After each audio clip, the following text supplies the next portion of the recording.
Tiniyak ngayon ng National Food Authority na sapat ang supply ng bigas ngayong holiday season. Bukod dito, nananatili pa ring stable ang presyo ng mga bigas sa mga pamilihan. Nagbabalik ang aming kasamang si Julius De Sampuro.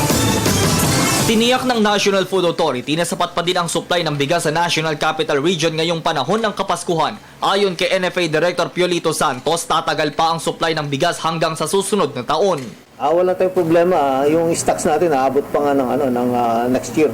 Kaya during the long holidays ay makakaasang ating mga sambayanan na may available at affordable na bigas ng NFA or government sa ating mga merkado. Marami po tayong inventory for food security as well as operational stocks.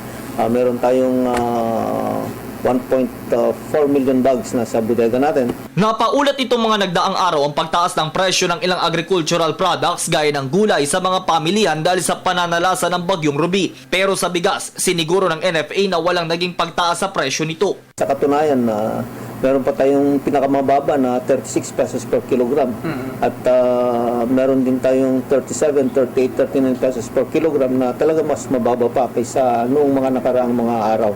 At pagkatapos ng bagyo ay ganun pa rin, walang pagbabago dahil unang-una ay ang NFA ay talagang nagpalabas at napakaraming stock sa palengke. Samantala, hindi naman apektado ani Director Santos ang supply dahil sa port congestion. Binibigyan talaga tayo ng priority sa unloading operations, lalong-lalo na sa pier ay meron tayong mga berth doon.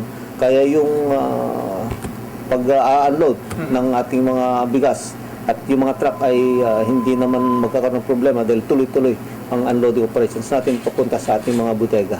Hinihikayat ngayon ng pamahalaan ng publiko na bilhin ang dekalidad at murang bigas ng NFA upang makatipid ngayong Pasko.